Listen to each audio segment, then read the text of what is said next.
जय श्री कृष्ण, जय दाऊ जी की। हम बात कर रहे थे श्रीमद् भागवत के और चतुर्थ स्कंद के नवम अध्याय की, जिसमें ध्रुव स्तुति आती है। पहली वीडियो में, एक वीडियो में मैंने पूरी ध्रुव स्तुति मैंने आपको पढ़ के बताई थी, सुनाई थी, और फिर हमने कहा था कि एक एक श्लोक का हम भावार्थ और उसकी व्याख्या करेंगे। एक श्लोक के हम कर चुके हैं, द्वितीय श्लोक की बात कर लेते हैं। तो द्वितीय श्लोक क्या है वो सुनाता हूँ आपको। एकस्त्वमेव भगवन् इदम् आत्मशक्त्या, एकस्त्वमेव भगवन् इदम् आत्मशक्त्या, मायाख्ययोर्गुणया महदाद्यशेषं, सृष्ट्वान् विश्वपुरुषस्तद्सद्गुणेषु, नानेव दारशु विभावशु वद्विभासि। सृष्ट्वान् विश्वपुरुषस्तद्सद्गुणेषु, नानेव दारशु विभावशु वद्विभासि। क्या है श्लोक? एकस्त्वमेव, एक त्वम एव। देखिए, ध्रुव जी बहुत छोटे से बालक हैं, लेकिन जब भगवान ने उनके कपोल से अपना शंख स्पर्श किया तो ध्रुव जी को सारी विद्याएं आ गईं। ध्रुव जी की जिह्वा पर मां सरस्वती विराजमान हो गई और ध्रुव जी ने जैसी स्तुति की है भगवान की, वो बड़ी अद्भुत है। ध्रुव जी छोटे से बालक हैं, लेकिन वो समझ गए कि भगवान एक ही हैं। एकस्त्वमेव, निश्चय ही भगवान आप एक ही हैं। ये ध्रुव जी बोल रहे हैं, एकस्त्वमेव भगवन् इदम् आत्मशक्त्या। हे भगवान, आप एक ही हैं, परंतु आपने अपनी अनंत प्रबल माया से, जो कि माया है, उर्व बोलते हैं प्रबल, तो उन्होंने अपनी प्रबल माया से संसार की, भौतिक जगत की रचना की है। देखिए, भगवान की दो शक्तियां हैं, एक बहिरंग शक्ति है और एक अंतरंग शक्ति है। एक भौतिक शक्ति है, एक आध्यात्मिक शक्ति है। बहिरंग शक्ति से भगवान ने भौतिक जगत का निर्माण किया, इस संसार का निर्माण किया। जैसे मैं आपको एक बहुत सिंपल सी बात समझाऊं, एक एक्सटर्नल बॉडी है, हमारी बॉडी एक एक्सटर्नल है, ये बहिरंग है। हमारे हाथ, पैर, कर्मेंद्रियां, ज्ञानेंद्रियां, मुख, नाक और आंख, ये सब हमारे मस्तिष्क, ये हमारा सब बाहरी है। परंतु इसके अंदर एक होती है आध्यात्मिक चेतना, एक होती है आत्मा। अगर वो आत्मा निकाल ली जाए तो बहिरंग शक्ति का प्रभाव कुछ भी नहीं रह जाएगा। चाहे कोई व्यक्ति कितना भी बलशाली हो, कितने भी किलो का हो और कितना भी पहलवान रहा हो, बलशाली रहा हो, लेकिन अगर आत्मा जैसी चीज वहां से निकल जाए तो फिर उस व्यक्ति की, उस बहिरंग शक्ति की कोई इंपॉर्टेंस नहीं है।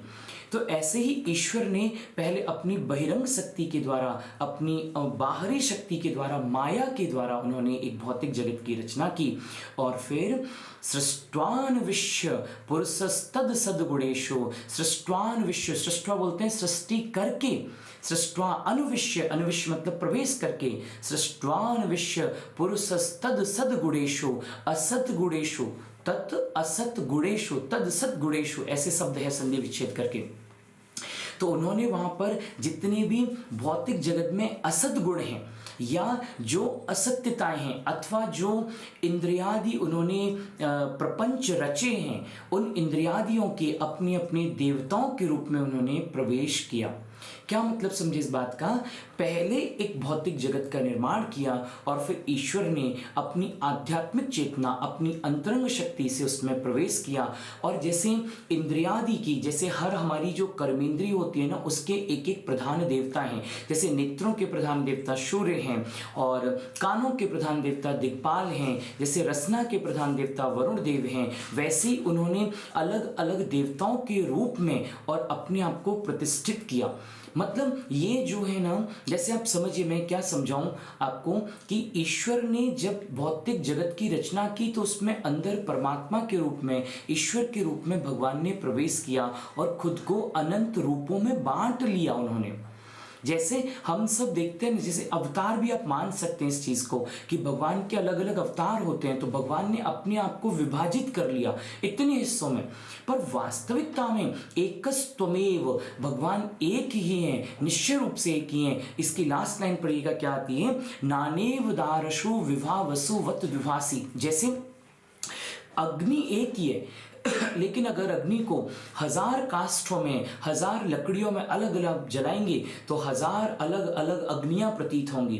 नानेव दारशो विभा वशुवत द्विभासी, अलग अलग अग्नियां प्रकट दिखाई देंगी आपको, लेकिन है अग्नि एक ही। ऐसे ही ईश्वर एक है, उन्होंने भौतिक जगत की रचना करी और उसमें ईश्वरीय रूप से उसमें प्रवेश करके खुद को अनंत रूपों में विभाजित कर लिया।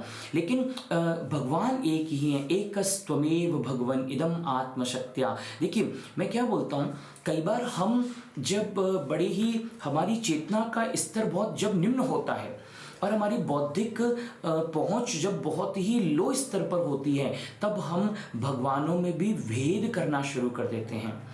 तब हम भगवानों में शंकर जी बड़े हैं, दुर्गा जी छोटे हैं, कृष्ण जी बड़े हैं, राम जी बड़े, हम ऐसा भेद करने लगते हैं जो कि शायद मतलब आप समझिए सबसे निम्नतम स्तर है ये। ईश्वरीय सत्ता में भेद करना ये तो कोई मतलब वाली बात ही नहीं, ये तो आप प्रथम भक्ति की सीढ़ी पर ही नहीं हो। भक्ति की प्रथम सीढ़ी अथवा किसी भी ईश्वर की तरफ, भगवान की तरफ जाने की पहली सीढ़ी तो यही है कि हम भगवानों में तो विभेद करना कम से कम बंद करें। यहाँ तक गीता जी तो यहाँ तक बोलती हैं कि आप मनुष्य में अथवा आप किसी भी चराचर जीव में भी भेद करना बंद कर दें। सब जीवों को ईश्वर स्वरूप मान ले, चाहे वो मनुष्य हो अथवा कोई भी हो, वो उत्तम भगत है अपने आप में। लेकिन विचार करके देखिए, हम उत्तम भगत, हम मनुष्यों की तो दूर की बात है, हम तो भगवानों में भेद करना शुरू कर देते हैं।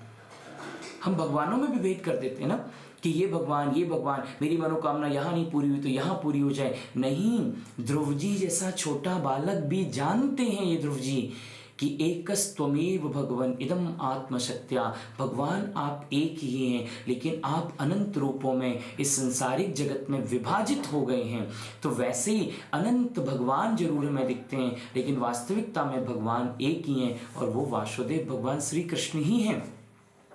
आप एक पेड़ की जड़ में ही पानी डालिए तो उससे उसकी शाखाएं, उसके पत्ते, उसके फल, उसके बीज, उसकी छाल, उन सबको पोषण प्राप्त हो जाएगा, उन सबको जल प्राप्त हो जाएगा। ऐसे भगवान कृष्ण को ही आप भजिए तो उनसे सारे देवता खुश हो जाएंगे। अथवा मैं ये भी बोलूं कि आप जिस देवता को भजते हैं, जिस भगवान की आप पूजा करते हैं, बस उसी में मन लगा के रखिएगा और आप ये समझिए कि सब भगवान एक ही हैं। अंततः हमारी मुक्ति होनी चाहिए और वो भगवान में ही सामर्थ्य है, तो भगवानों में भेद नहीं करना चाहिए। एकस्त्वमेव भगवन इदम आत्मसत्या मायाख्योर्गुड़िया महदाद्य शेषम। और भगवान ने ही इस सृष्टि की रचना करी है अपनी अनंत शक्तिशाली माया के प्रभाव से। सृष्टान्विष्य, सृष्टि करने के बाद उसमें अनुविष्य मतलब प्रवेश करके, सृष्टान्विष्य पुरुषस्तद सद्गुणेषु, उनके असद गुणों में, इंद्रियादि गुणों में अधिष्ठात्र देवताओं के रूप में विराजमान होकर के, और भगवान ऐसे ही प्रतीत होते हैं जैसे एक अग्नि अनंत काष्ठों में जलने पर अनंत अनंत प्रतीत होती है। तो ये श्लोक संख्या और ध्रुव स्तुति का दूसरा श्लोक ये था, और अध्याय 2 है वो स्कंद संख्या 4 है और 9वां अध्याय ये है। तो जय श्री कृष्ण, जय दाऊ जी।